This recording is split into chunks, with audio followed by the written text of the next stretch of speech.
Baik, kita mulai sesi konseling pada hari ini ya Mbak. Iya. Baik, perkenalkan, saya Ferinda. Mbak bisa panggil saya Ferinda aja. Boleh perkenalan dulu dengan Mbak siapa ini? Perkenalkan, nama saya Dinda Mustafidza. Mbak Dinda, ini bagaimana kabarnya hari ini? Kurang begitu baik sih. Kalau boleh tahu Mbak Dinda ini kesibukannya apa ya sekarang? Ya, bekerja. Kerja di mana Mbak kalau boleh tahu? Di pabrik. Oh, di pabrik ya. Sebelumnya apakah Mbak Dinda ini pernah mengikuti sesi konseling sebelumnya? Belum pernah, Mbak. Oh baik, kalau begitu saya akan menjelaskan terlebih dahulu ya Mbak ya. Jadi konseling ini adalah bantuan profesional yang diberikan kepada konseli agar konseli mampu memecahkan masalah yang sedang dihadapi. Nah, pada konseling ini tuh ada asas kerahasiaan, ada asas kesukarelaan dan asas kebebasan. Jadi Mbak bisa bebas menceritakan apa saja yang jadi kendala Mbak, dan semua itu akan menjadi rahasia kita berdua aja gitu. Apakah Mbak Dinda datang ke sini tuh ada paksaan? Enggak ada. Enggak. Baik, kalau gitu tadi saya dengar Mbak Dinda itu kabarnya itu kurang baik. Coba Mbak Dinda itu ceritakan kenapa kok sekarang itu Mbak Dinda itu merasa kurang baik gitu. Akhir-akhir ini tuh saya merasa cemas dan gelisah, Mbak, karena pekerjaan, ada kendala di pekerjaan saya. Kalau boleh tahu apa kendalanya Mbak Dinda di pekerjaannya? Saya terkena pengurangan jam kerja di pabrik, jadi itu akibatnya tuh gaji saya itu dipotong. Oh, jadi sekarang Mbak Dinda terkena pengurangan jam kerja gitu, yang mengakibatkan penghasilan Mbak Dinda itu menjadi berkurang drastis gitu ya Mbak ya. Kalau boleh tahu apa yang buat Mbak Dinda itu merasa cemas, gelisah, dan takut? Saya takut gak bisa memenuhi kebutuhan keluarga saya gitu, gak bisa bayar sekolah, gak bisa bayar hutang, terus apalagi tuh sekarang tuh semuanya tuh mahal. Oh gitu ya Mbak ya. Jadi Mbak Dinda merasa kecewa karena penghasilan Mbak Dinda ini menurun drastis gitu. Mbak Dinda itu takut gak bisa mencukupi kebutuhan keluarganya Mbak Dinda gitu ya Mbak ya.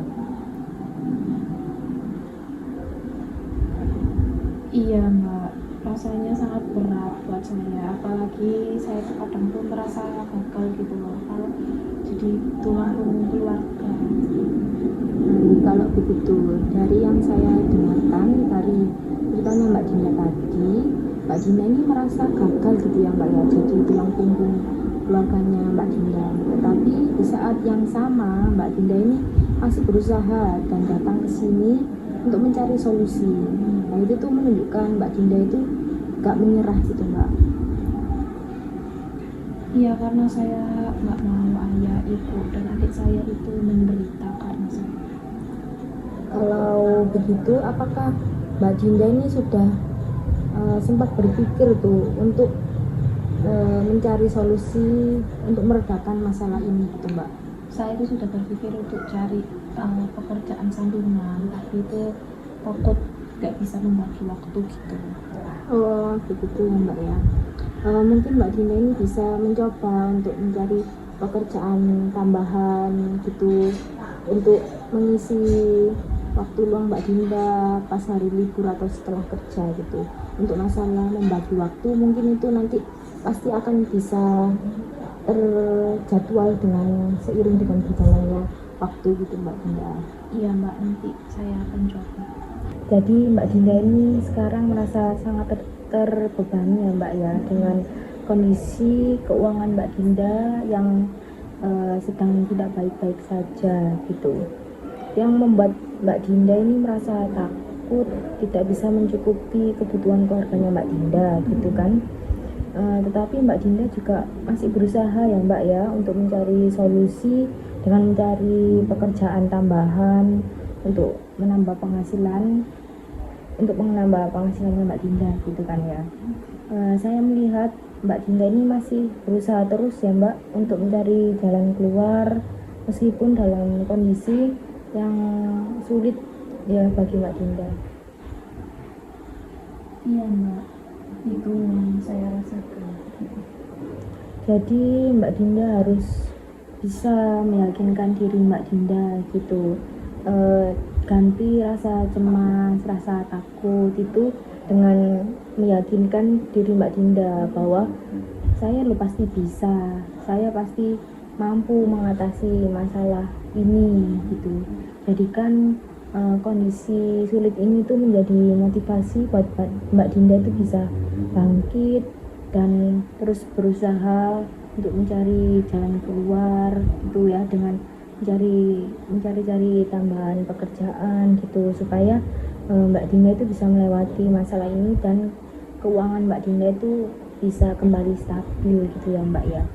Nah, saya yakin Mbak Dinda ini pasti bisa gitu melewati masa sulit ini gitu Mbak.